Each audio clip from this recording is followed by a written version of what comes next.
Shalom. Shalom. Tunamshukuru Mungu yeye anayeweza kutuamsha kila itwapo leo. Amen. Leo ni tarehe 1 ya mwezi wa ngapi? Mwezi wa 7. Mwezi wa 7. Wakati Mungu anasema kuhusiana na siku 15, akasema ni siku za mboga chungu. Maana yake ni siku ya kufunga na kufanyaje? Na kuomba. Ni mboga chungu.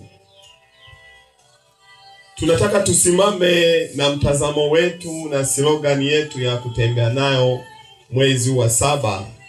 Tumesema ni change your nini? Your mind. Badilisha nini? Mtazamo. Unapobadilisha mtazamo unafanikiwa. Amen. Unapokuwa na mtazamo wa ajabu hautafanikiwa. Mtazamo wetu tunatakiwa tubadilishe mwezi wa 7 tuwe na mtazamo mwingine. Amen. Bwana Yesu asifiwe. Amen. Kila mwana wa madhabahu ya washindi awe na mtazamo mwingine. Tutafanikiwa. Amen. Change wa nini? Your mind. Sema kwa jina la Yesu. Kwa jina la Yesu. Mtazamo wangu ubadilike. Ubadilike. Kutoka nilipojitambua. Nilipojua mema na mabaya. Nikawa nimerekodi vitu vibaya kwenye akili yangu. Leo namba moja ya mwezi wa 7. Ninaanza upya. Kama ulivyo mwezi wa 7. Kuanza upya. Kutoa uovu. Kutoa mawazo mabaya. Kutoa kukata tamaa. Chomoka kwenye akili. Kwa jina la Yesu. Kila uovu niliyoutenda kwa kujua ama kwa kutokujua, nimekuwa kwenye hilo gereza. Chomoka kwenye akili yangu. Chomoka kwenye mawazo yangu. Niwe mtu mpya. Utu wa kale nimeuacha. Mwezi wa 6 ni mwezi mpya wa kubadilisha mawazo yangu kwa jina la Yesu. Shika kichwa chako, sema kwa damu ya Yesu. Ewe akili yangu. Wewe Yohana akili. Badilika. Kwa jina la Yesu. Mtazamo mpya ndani ya mwezi mpya. Mwezi wa 7. Akili yangu. Chomoka kwenye utumwa. Chomoka kwenye ukandamizwa. Chomoka kwenye vikao visivyofaa. Kwa damu ya Yesu Kristo. Amen. Change your nini? Change your mind. Lazima tubadilishe mtazamo wetu. Amen. Lazima mtazamo wa madhabahu ubadilike. Amen. Walituzania ni watu wa aina fulani, waone mtazamo wetu umekuwa jambo jipya. Amen. Shalom. Lazima tubadilike. Amen. Lazima ukubali kubadilika. Amen. Usipokubali kubadilika hauwezi kufanikiwa. Amen. Unataka kuwa mtu wa maendeleo, lazima ukubali kubadilika. Ule mtazamo wa nyuma uweke kushoto. Bwana Yesu asifiwe. Amen. Unataka kuwa mfanyabiashara mkubwa, lazima ukubali kubadilika. Amen. Somo utakalotembea nalo ndani ya siku 15 linaitwa ukiishi na mamlaka iliyotoka kwa Mungu lazima ufanikiwe. Ukiishi na mamlaka iliyotoka kwa Mungu lazima ufanikiwe. Ukiishi na mamlaka iliyotoka kwa Mungu, iwe kanisani ama kwenye biashara ama kwenye familia, kwenye ndoa, lazima ufanikiwe. Ukiishi na mamlaka iliyotoka kwa Mungu, huduma yako lazima ifanikiwe. Ukiishi na mamlaka ya kimungu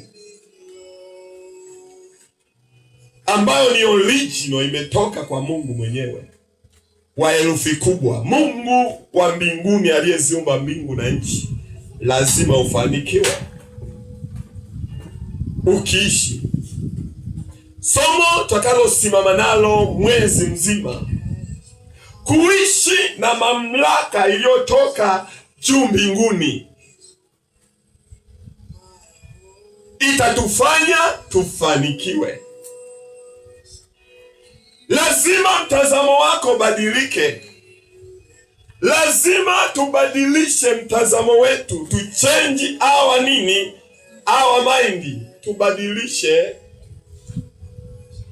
Tubadilishe mtazamo wetu. Ni kweli tulikuwa na mtazamo wa aina fulani. Ni kweli tumetembea na mtazamo wa aina fulani. Ni kweli tuliharibu. Ni kweli tumenenda kinyume.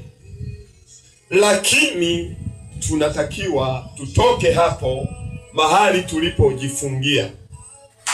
Mahali tulipojiwekea hukumu. Tutoke kwenye hiyo hukumu hadi tukawe watu wengine. Mwezi wa 7 ni mwezi wa kutoka katika hilo hukumu. Bwana Yesu asifiwe. Amina. Tubadilishe mtazamo. Tuchange our mind. Lazima ubadilike. Biashara yako ibadilishwe, kwa sababu uko na Mungu aliyeziumba mbingu na nchi. Amina. Hebu tuende katika Warumi kwanza. Warumi sura ya kwanza mstari wa 28. Warumi sura ya kwanza mstari wa 28.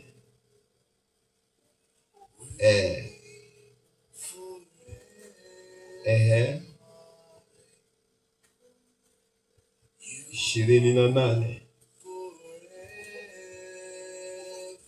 Romans chapter 1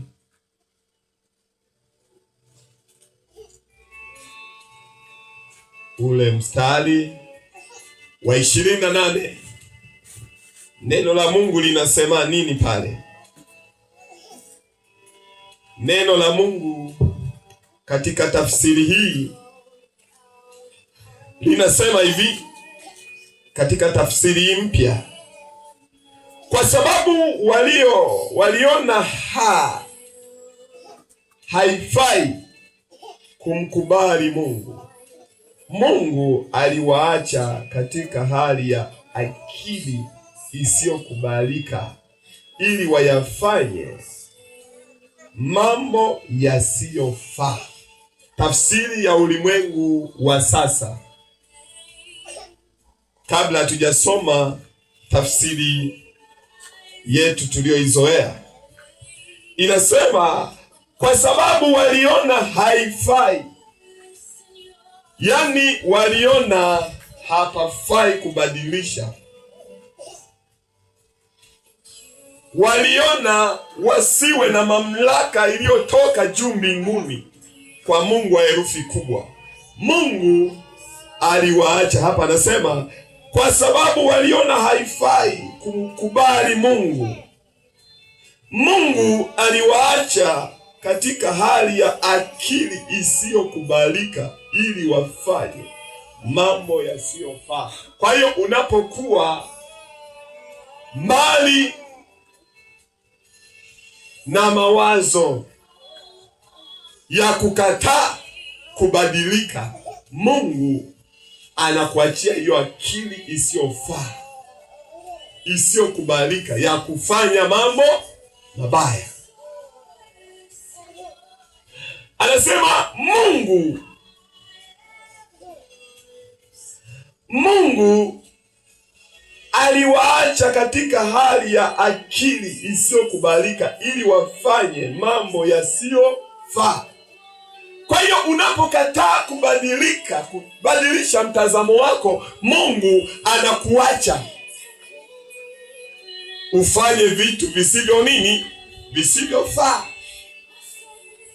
Kwa hiyo mwana wa madhabahu lazima ukubali kuchange change your mind, badilisha mawazo yako, ili Mungu asikuache na akili ya kipumbavu ili ufanye machukizo. Lazima ukubali kuonywa, lazima ukubali kufundishwa. Amen. Lazima ukubali kurekebishwa. Amen. Ili Mungu atende mambo makubwa kwenye maisha yako, ili uweze kutembea mwana wa madhabahu, ili tuweze kuipata ile haki. Lazima tukubali kufuata akili ya kimungu. Amen. Change your mind. Mwezi wa 7 usipokubali kubadilika, basi Mungu anakuacha unafanya vitu visivyofaa. Hebu tuone